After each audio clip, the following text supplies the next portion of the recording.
స్వామివారికి తమలపాకులు అంటే ఎంతో ప్రీతికరమైనవి. ఎందుకయ్యా తమలపాకులు అంటే ప్రీతికరమైనవి అంటే, సీతమ్మ వారి దర్శనం చేసుకుని ఆంజనేయ స్వామి వారికి చూడండి, ఎక్కడ చూసినా సరే రామాయణంతో లింక్ ఉంది. ఇంక వేరే ధ్యాస లేదు ఆయనకి. ఏ ధ్యాస ఉన్నా సరే రాముల వారి దగ్గరికి వెళ్ళిపోతాడు, లేకపోతే సీతమ్మ దగ్గరికి వెళ్ళిపోతాడు. ఆయన కథ మనం తెలుసుకోవాలన్నా, ఆయన గురించి మనం మాట్లాడుకోవాలన్నా అందులోకి వెళ్ళిపోతుంది. ఇక్కడ ఏం చేశాడు, సీతమ్మ వారిని చూసి తిరిగి మళ్ళీ వచ్చేసిన తర్వాత ఒక వనప్రవేశం చేశారు వీళ్ళందరూ. అంగదుడు, నలుడు, జాంబవంతుడు, నలుడు, నీలుడు, సుషేణుడు, ఇట్లాగే సమస్తమైనటువంటి వానర జనాలు కూడా వచ్చి చక్కగా ఆ మధువనంలో ప్రవేశించి ఆ మధువును తాగడం మొదలుపెట్టారు. మధువు అంటే తేనె. మధువు అంటే తప్పు అర్థం కాదు. ఈ తేనెని ఎలా వస్తుందయ్యా అంటే, ఈ తమలపాకులను కనుక ఇలా తుంచినట్టయితే మనకి చిక్కని ద్రవ పదార్థం వస్తుంది అందులోంచి. ఆ ద్రవ పదార్థాన్ని నాకినట్టయితే తియ్యగా ఉంటుంది.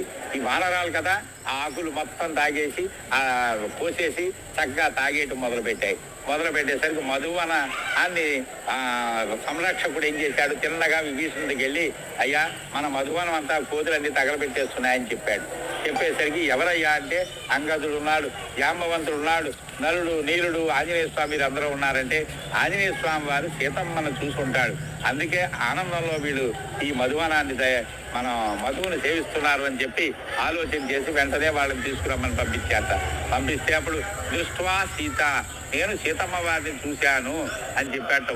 ఒక్క మాట ఆంజనేయ స్వామి గారు. చూడండి, మనం ఏదైనా ఒక కార్యక్రమం చేస్తే దాని గురించి ఎంతో గొప్పగా చెప్పుకుంటాం.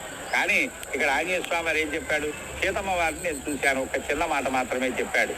అంటే శాస్త్రం తెలిసిన వాడు, ఆ నవ వ్యాకరణ పండితుడు అయినటువంటి వాడు మాట్లాడే మాటలు చాలా తక్కువ ఉంటాయట, విశేషమైనటువంటి అర్థం వస్తుందట.